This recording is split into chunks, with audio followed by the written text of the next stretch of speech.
Is this one of the best Aussie built 1955 Chevys that we have ever seen? Straight out, yes. This shell is unbelievable and in fact near on rust free. To survive over 70 years on Aussie soil is crazy, and with the last known 45 plus years off the road, this 50s classic is being resurrected and brought back to life.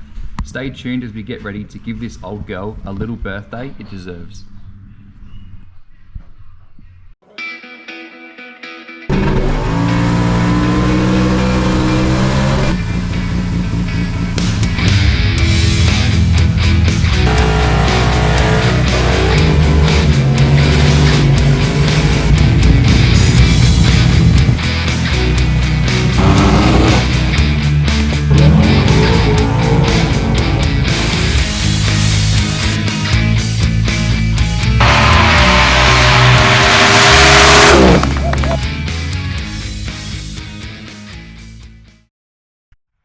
Alrighty, welcome back to the channel. On this one, we've got this killer 1955 Chevy behind us. So about a month ago, my old man picked up this car.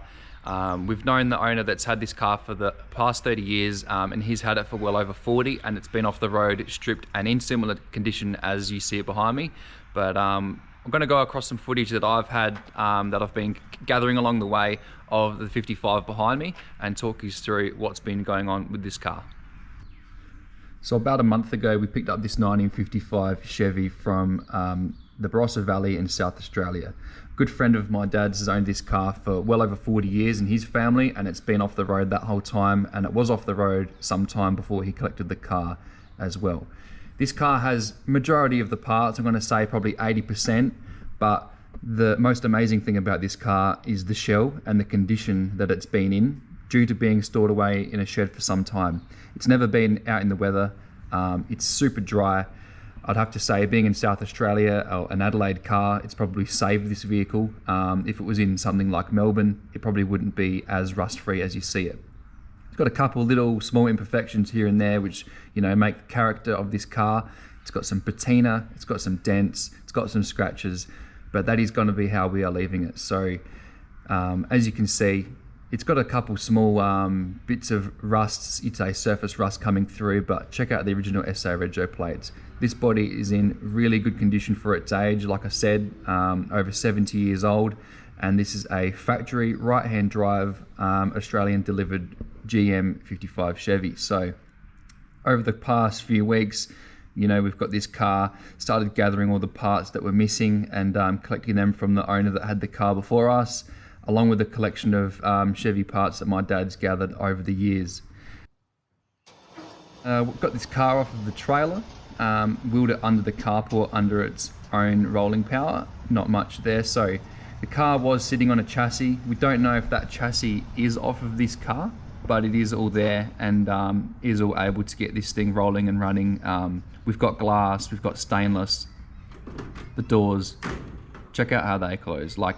Everything was fitted up. My dad's gone across and cleaned out all the threads, got all the bolts, got all the hanging panels working and fitting on the car, and the doors and all that shut like brand new still. So all the rubbers are old, it all needs replacing, but we're gonna just probably leave it the way it is. And check this out. All the gaps are absolutely beautiful. Still needs to be refined here and there, but overall, amazing. I took some pictures along the way as it slowly started to come together.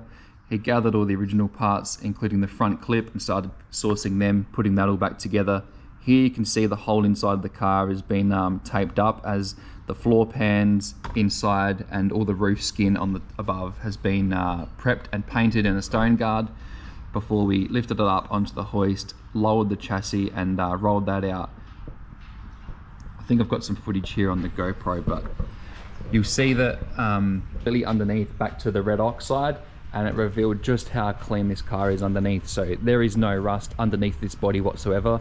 All the factory box sections, the rocker panels, sill panels, it is spotless, full of lots of old dirt and stones, but it come up absolutely mint.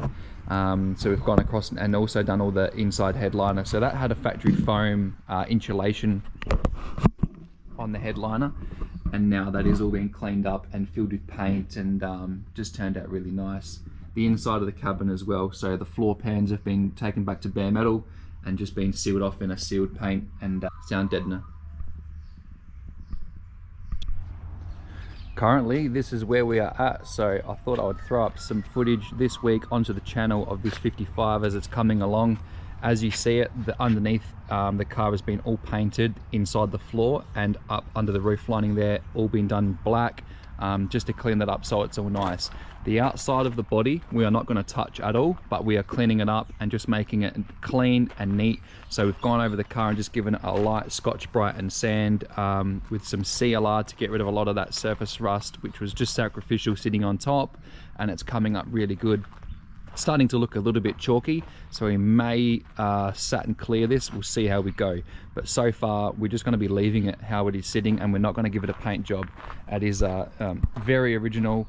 You can see that factory red oxide underneath, but the car in general is really straight. So there's a couple of minor dents here and there, which is just showing a bit of character and age of the car, which is fine. It had a fairly big dent on this side as a scrape through here and punched that tail light in big time, and the tail light didn't fit, so we've got that fitting now, and just pumped that out. That's all not too bad. Not sure if we're going to blend that in with some green or probably just leave it like that and let it go rusty. Dad's been going over the car and just fitting up some of the stainless, which was not fitted to the quarters when the car come, but we've been sourcing the parts and fitting those up, and it's coming together really good. Like I discussed at the start of the video, Dad's gone across and just been fitting up all the hanging panels, and these doors close and shut really good. Still needs to be like final gap checked, but for a car of this age, just quickly bolting it up and checking stuff, so far so good. Under the dash and inside the car was surface rusty from sitting around, so like I said, that's all being done now. It's a bit dusty inside here from blowing out the stuff from underneath and making a bit of mess, but it was spotless. And then up under the dash inside was very surface rusty, so we've gone across and cleaned up all that, and I've thrown some epoxy black up under there just to make that nice and sealed before we go ahead and just start cleaning up all the dash and putting all that back together. The car's going to need a wiring loom done for it, which will be one of the things that it was mainly missing, but the rest of the stuff was there. So inside the car, the plan is to probably re-trim it back to how it was. This is a 210 55 Australian delivered, like I said, so I'm pretty sure the Australian delivered 55s were all 210s like this, and it was a 6-cylinder, so not like the Belairs and V8s that you do see. I think they did do them. I do know of one, a Belair right-hand drive factory V8, so I don't think that there was too many of these imported and assembled back at Woodville in the 50s, so the numbers would have to be very low. I'm not too sure on how many, but we're going to get this thing back together and driving. The plan is to get the chassis back this week from being sandblasted, and then we're going to go over the brakes and suspension and make it all brand new, so that when this thing's back together and running and driving, it's going to drive like a brand new car. So you can see under the firewall here, it's had not really any work done at all. It's had a small hole welded up here, but you can see there's some kind of writing here in the firewall. We've got to preserve all this stuff and either clean it up. It looks like a H, an A, an R, a C and an O, Harco or something like that. Whether that's someone's name or where the car come from, who knows. We did work out as well that when we picked the car up, this scratching or etching was in the firewall and we couldn't quite read it. Now I've gone over it and you can see that this, what you see here, is actually the red oxide underneath the green. So I could see that it said hardcourt. Dad couldn't quite make it out, so we've gone over it and just cleaned all that up, and I couldn't work out what hardcourt was. So I did a bit of Googling and searching and seeing if, you know, hardcourt might have been a dealer or where it was delivered to or something like that. But after looking it up, Harcourt is actually the name for the colour, which is Harcourt green, and in 1955 Harcourt green was a colour released on FJ Holden's. So because this car was delivered and assembled in Australia at Woodville in Adelaide, obviously this car has been painted in a GMH colour, which is the colour they obviously put on the FJs. So that's pretty cool. We're going to leave that and probably go over this whole firewall in a satin just to leave that sealed, and yeah, that will remain on there forever, as someone's probably written that on there in a crayon, and when they painted the car, it never stuck, so that's pretty cool as well. But yeah, very original. I'll show you his inside, even the boot. So there's a little bit of, like I said, surface rust here and there. This was, I think, sitting outside for some time before it was stored, but inside the boot is exceptional. These are normally really bad, especially along here where all the water sits on 50 Chevs, spare wheel well. Just been cleaning that up, and that's just been kill rusted just to preserve it, as it was just surface rusty, but overall really good.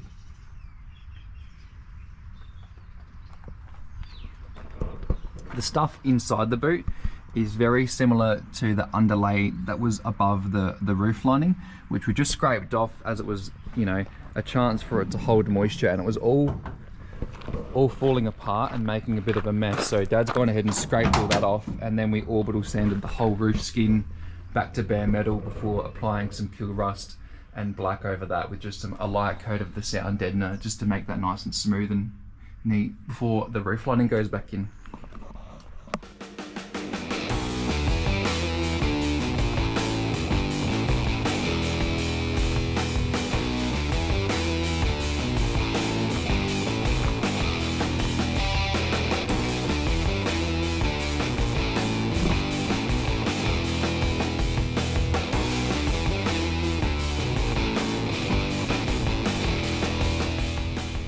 Although the car did come out with a 6-cylinder from the factory, we do have plans to throw a V8 in it, so we're already piecing together a fairly healthy combo, which is going to help make this thing a little fun streeter. Got a shortened 9-inch getting built for it at the moment by the boys at CDS. That is nearly finished, so we're going to have the option of either throwing some deep dish wheels on the back, or the factory steelies, maybe widened, and some white wheels for that original look, or maybe some other wheels as well, just to change it up a bit here and there. Got the original small block that was in my dad's 55 out of the car. We pulled that down and checked that over, still in really good condition, and the bearings were great. That's done over 25,000 miles, but it had a solid flat tapper in that. So we've just gone and changed that over to a hydraulic flat tapper, so it's a bit more, you know, safer and reliable on the street, and just a good street cruising combination. So that's just a 350. We're going to paint that up. He's gone ahead and been working on that in the background as well, just so that it looks all factory.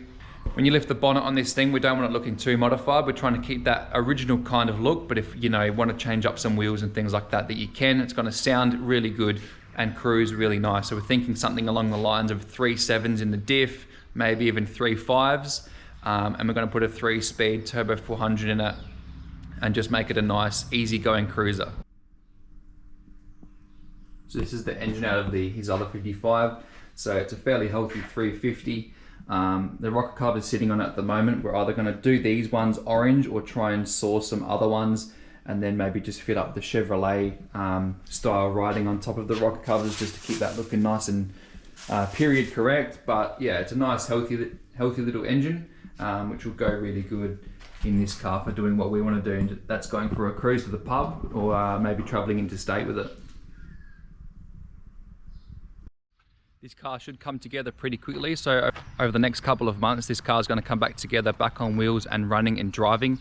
The plan is to have it running by October and on the road, so we'll try and cover the progress along the way and throw up some videos as we get closer to piecing this thing back together and finishing it off. For now, thanks for tuning in, and we'll see you all on the next video. Cheers.